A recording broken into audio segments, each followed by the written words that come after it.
please join me in welcoming a warm welcome to the powerhouse of retail, a trailblazer whose experience and leadership have inspired many. Please put your hands together for Pushpa Bector, Senior Executive Director and Business Head, DLF Retail.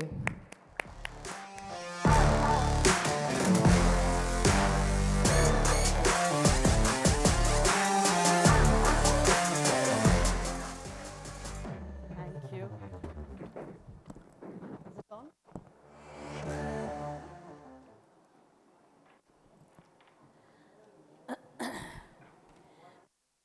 Is it afternoon? Good afternoon, everyone. It's really nice to see all of you here. Well, MAPIC has always done something different every year. So this year when they named it as MahaKumbh, okay, is it working? So MahaKumbh is a term which is used for something really large. I'm sure this is the of something really large. Okay, so this year I was contemplating on what to talk about, and I believe our opportunity here as both developers and retailers is that we are standing at a cusp, at a cross point of great decade of retail. We've had 10 years of one kind of retail, and that's going to change over the next 10 years. So my focus is going to be on that. So I strongly believe that 2025 to 2035 would be the decade for retail. We have set the stage and now it's going to accelerate.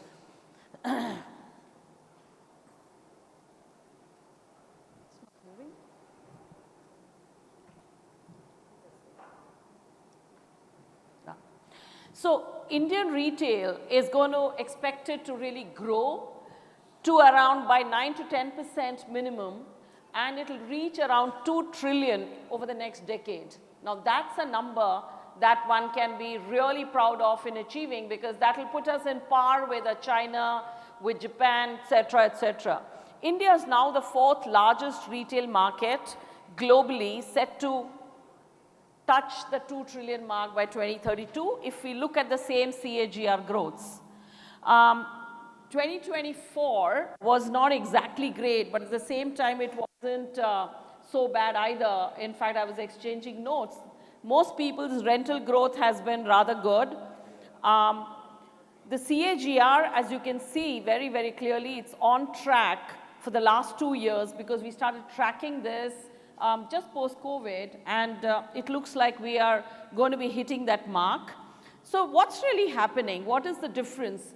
Now, when it started retail, we started talking about consumer spending, urbanization, etc.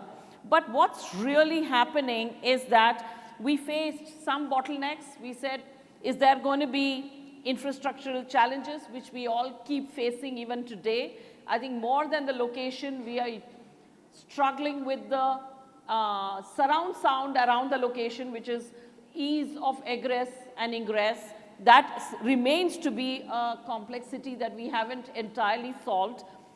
When our, say, Mall of India, Gurgaon, we are actually creating underpasses. We are doing a lot of infrastructural investments to make sure that there's consumer ease is there. Else, properties have known to just lose traffic. This is an interesting thing that's happening. The trend is, especially post-COVID, F&B and entertainment as a segment is representing almost 30% of leasing volume. It shows that for us, the customers looking at F&B and entertainment almost like an experience zone. And hence, they are all coming in. Anything which is transactional is a different matter. Anything which is value and transactional is going online. But the experience of F&B and entertainment is great. People love a comedy show. People love gaming. Gaming used to be big in US and European markets. That trend, because Gen Zers and millennials prefer to have interactive elements, is coming right back. The Indian retail outlook, as I see it, the leasing momentum shall continue. We will see almost 5 to 6 million square feet of organized retail pouring in year after year. It's started. Now we see that the same volume is going to happen year after year. What's going to be in demand, what has been in demand has been mid-range fashion, athleisure and jewelry, but things are changing. The other element that I'd like to speak about is that earlier, you know, the strategic partnerships used to be through franchise routes. Now, foreign brands are entering directly more and more. That's what one sees. And even the domestic groups, they would rather partner than just pick up a franchise. That's always good as a developer. They are leveraging, of course, on an omni-channel approach. It's D2C, e-commerce, and offline. It's this whole omni-channel approach which is giving us in the offline space also great dividend. We are looking at fashion, luxury, personal care segments growing very steadily. In fact, premiumization is the name of the game. Beyond metros, we can see Mr. Bansal here, Abhishek is launching something in Jaipur. A lot is happening in tier 2 cities. We ourselves as DLF, we are opening a mall in Goa, DLF Promenade Goa. Very excited about it because it shows that the next wave of retail is high quality, organized players are coming into newer cities, which will offer newer experiences. D2C brands. In fact, this year, I was talking to the MAPIC team and I was telling them that D2C brands, that wave that set in, that momentum will grow. I see this to really give a fantastic play in offline retail because most D2C brands may have started it from a valuation point of view. They are all realizing that unless and until they have an offline experiential presence, their value is not going to gain traction. So D2C brands would be the differentiator, other than, of course, the international brands and the Indian brands that exist. Experiential retail is gaining prominence. We talk about it, but some of the brands have, you know, really taken cue and gone ahead. Strong belief is Gen Zers will go to those stores where experiential retail will be higher. If it is, let's say, a sportswear shoes, they would like to get an entire BMI indexing to understand their posturing before they choose a product. So anything that you interact with the customer, customized to that person's need, those brands will do better, is our thinking. Digital adoption, less said the better. I do believe that brands which are adopting the digital story in its entirety, that is right from efficiency onwards. Today we keep talking about AI and generative AI. It's a little bit, at this point, we are standing in the outside and wondering how it's going to work. But generative AI, I do believe if we get into it, can help efficiencies. We have to look at it much more in the back end than in the front end, is our belief. Personalization, some of the key things that comes about very clearly is personalization is key. Logistics. Now, logistics has become so important. As you know, we are all staying in the world of quick commerce now. But I do believe that in the mall space, we in DLF, we have another element that we are launching. It's called the plazas. The plazas are going to be residential focused centers, open air plazas. We will be opening a couple of those this year. Those will be almost like a brick and mortar answer to quick commerce. You want something quickly, walk down, in 10 minutes you will be able to pick up what you want.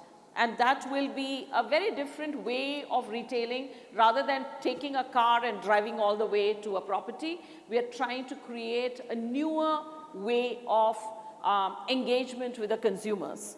Immersive experiences. As you can see, the more immersive it is, the better. Even our marketing has become highly immersive across the board. I see most developers doing it, and we ourselves in DLF play a lot of attention to this.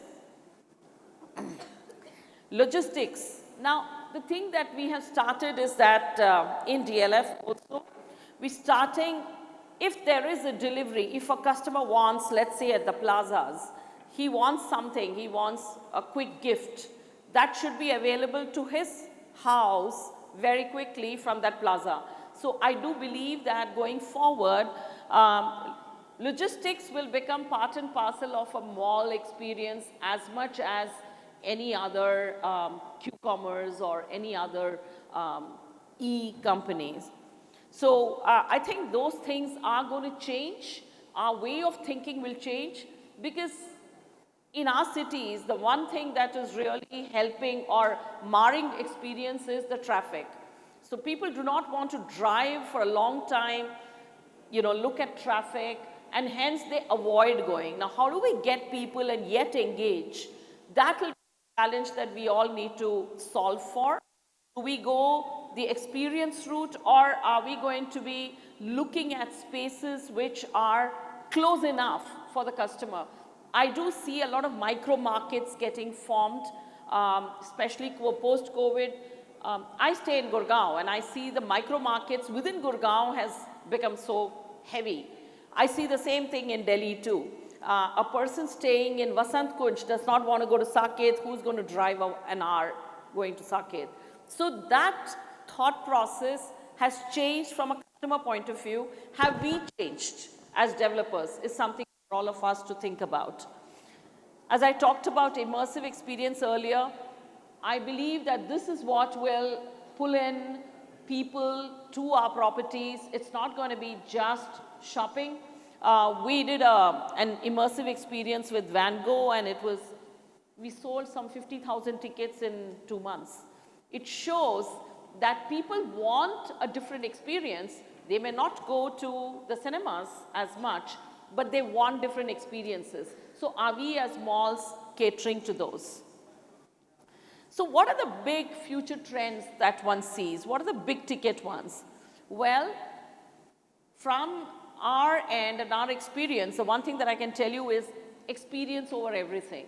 Every customer today wants to celebrate every moment. If they're going out, there has to be a celebration attached to it. There has to be, people want to live a bucket list life almost. They want to say, hey, it's not just about anniversaries. They are looking at occasion creation. So are we as developers or retailers able to create those occasions? The second is sustainability matters. I can't emphasize more on this. I keep telling the brands that those brands will succeed if they are sustainability focused, especially the Gen Zers and Gen Alphas.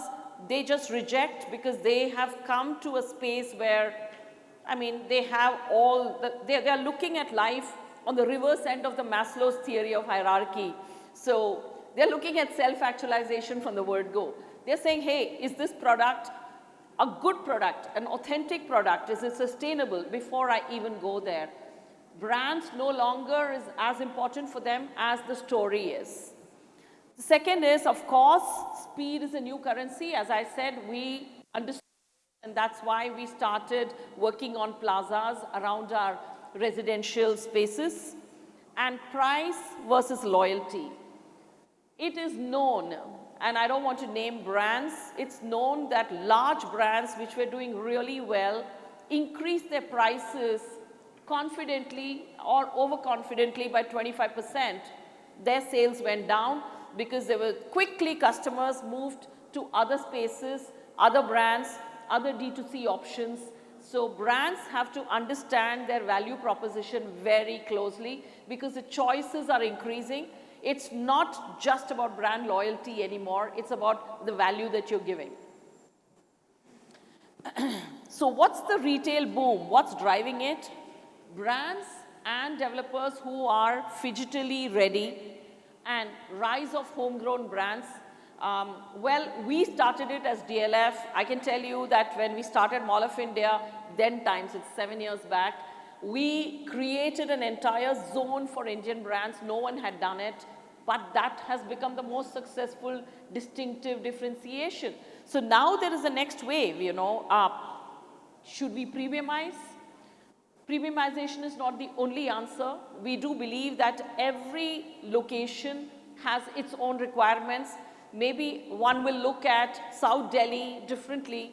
One will look at destinational properties differently. And it's very important to understand what is a customer journey in their evolution and cater to that. So one of the things that we developers are struggling with is how do we shorten leases? Because customer journey, say in a Mall of India, if one had 5-year leases, then you're able to quickly churn, because after 5 years the customer has evolved. They want more premium brands now in Mall of India, so we have to cater to it. So premiumization is key. As I talked to you about sustainability as a differentiator, and we in DLF believe a lot in it. We are lead world zero for water. We've got platinum rating in the largest platinum rating. And the British Sword of Honor, I'm delighted to share with you that DLF holds the world's largest Sword of Honor, in its entirety. So it shows that we take sustainability seriously. It's not only a good practice, it also makes good business sense. We, in DLF, we've amalgamated our offices business and retail business, and we look at sustainability as a whole, so that the customer, when he comes in to work or to live or to shop, the person knows that this developer cares in terms of carbon footprint. Well, in all this, it's very clear that DLF is not just about any project which will come in and increase carbon footprint. This is a sneak peek of how one of our downtown project will look eventually. So more than retail, it's really about boutique cinemas. And I think all developers are looking at how do we create, not that cinemas are not necessary, they are, but what is the right size? With OTT, 30% of the space has gone away. So how do we recreate, repurpose, and make sure that that works is something that we all are thinking about. Hyper-personalization, I told you about generative AI. We haven't started it, but I think as DLF we should, and we will be starting that journey. And multi-purpose hubs. I do believe we are investing in our own wellness space called the Thrive as DLF, and what we believe is that customers will come to those kind of spaces which is got entertainment, wellness, and co-working spaces all emerged. And we've done this experiment in our office amenities in Cyber Park, does great, really well. We've merged these elements to give consumers a very different experience. So the idea is how do we keep giving a varied experience because they are growing or evolving faster than we are. So where DLF is concerned, what's our vision? We would like to take the lead in creating the shift from malls to lifestyle destinations. We are expanding our premium offerings in certain projects, not all. We are building consumer-centric spaces, and we are looking at smart retail ecosystems. Some projects are on will, but some of them are yet to be, taken ahead, but it's an important element. And as I talked to you about, our commitment to sustainability is very, very strong. So we're happy to announce that we have 3 icons in making this year. This financial year, we'll see 3 projects starting: the DLF Promenade Goa, Summit Plaza, and the Midtown Plaza. All 3 will open. Let me tell you about Promenade Goa. Goa is going to be seeing the largest mall and probably the first organized large space that Goa has seen, 7 lakh square feet of premium space. And the way the mall is shaping is really, it's in Panjim, so it can't get better in terms of location. Our thought process is to make sure that we are aligned with the locals more than the tourists. So that will be our endeavor in order to really look at creating a new age product which Goans will appreciate and like. We'll have over 300 stores there. And the best part is, as you all know, Goa's per capita income is the 4th highest in the country. So it's a market that's waiting to be tapped, and we hope to be the first. Summit Plaza is right in the middle of DLF Phase 5, which is the pride of DLF, which got all the larger residential, marquee residential properties, the golf links, the Aralias, Magnolias, etc. Along with that, we have a very rich catchment with high wallet power. Summit Plaza would be something that would be dynamic in its offering. We're going to have a WeWork Tower co-working space. We will have a wellness area called the Thrive, very, very appealing to the consumer in that neighborhood. Along with that, we will have a lot of F&B, which is curated, and stores which are very different to our usual mall stores. They're going to be small, 300 square feet, 400 square feet, because we want to give range and variety. And in a way, this is our answer to Q-commerce. So let's see how this one goes. As is Midtown Plaza. And I'm happy to say that both these projects have got phenomenal responses. Midtown Plaza is almost 75% closed. And we will be opening the doors of Midtown Plaza, which is in West Delhi, very, very soon. Again, we've not gone the usual route of choosing typical brands. We want to unmall the space, and you will see a very new product coming to the city, and we are pretty excited about it. So I'd like to end with what we think as DLF. Retail isn't just changing, it's accelerating. So the next decade belongs to those who innovate, personalize, and evolve. And we are all in, and I'm sure all of you all as developers are also looking at it closely. I'd like to end it with a small video of Goa, which will give you a sense of what it's all about.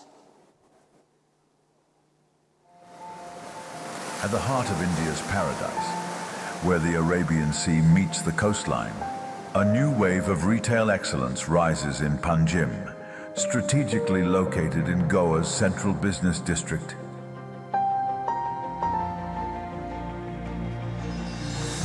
DLF Promenade Goa, Goa's largest retail destination. Over 7 lakh square feet of unmatched shopping experience, housing 300 plus brands, 800 plus parking spaces, sustainable innovations, where modern retail meets Goan charm. DLF Promenade Goa, opening soon. The next wave of opportunity awaits.